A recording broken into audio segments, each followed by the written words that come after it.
Hello बच्चों, चलिए आज का हमारा प्रश्न है। यदि दो वृत्तों समान लंबाई के वाले चाप अपने केंद्रों पर 30 डिग्री व 45 डिग्री का कोण अंतरित करते हैं तो वृत्तों की त्रिज्याओं का अनुपात ज्ञात कीजिए। हमें वृत्तों की त्रिज्याओं का अनुपात ज्ञात करना है। तो इस प्रश्न को करने हेतु हमारे पास यहाँ से हमारी मुख्य अवधारणा रहेगी। हम जानते हैं कोण बराबर हमारे पास क्या लिखा जाता है। कोण बराबर लिखा जाता है हमारे पास चाप बट्टे त्रिज्या, चाप बट्टे त्रिज्या। और यदि हम प्रश्न के अनुसार देखें तो हमें प्रश्न में कहा गया है क्या है कि यहाँ से कोण तो 30 डिग्री और 45 डिग्री कर रहे हैं अंकित, और चाप दोनों में समान है। तो यहाँ से यदि हम मान ले माना चाप बराबर है, दोनों दोनों स्थितियों में हमारे पास चाप बराबर है एल।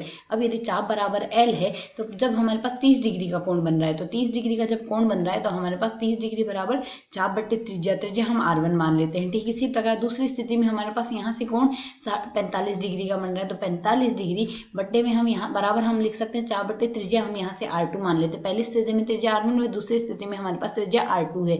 तो इसे यदि हम समीकरण 1 नाम दें व इसे यदि हम समीकरण 2 नाम दें, तो यदि हम यहाँ से समीकरण 2 में 1 का भाग दे दें तो समीकरण हमारे पास क्या आ जाएगा। यहाँ से समीकरण यहाँ से हम सरल कर लें तो दूसरे समीकरण में यदि हम पहले समीकरण का भाग दे दें तो 2/1 समीकरण हमारे पास यहाँ से क्या बन जाएगी।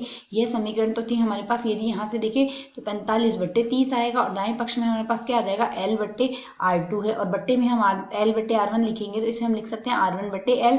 तो यदि हम यहाँ से सरल करें तो L से L हमारे पास कट जाएगा, R1/R2 आ जाएगा, और 45 से 30 को काट देंगे तो यहाँ से क्या मान आ जाएगा, यह तो हमारे पास 3 बार भाग जाएगा, 15 के भागे से काटेंगे 2 आ जाएगा। तो यहाँ से हमारे पास R1/R2 बराबर क्या आ गया, यह आ जाएगा हमारे पास 3/2। दोनों त्रिज्याओं के अनुपात हमने यहाँ से निकाल लिया। आशा है समझ आया। धन्यवाद।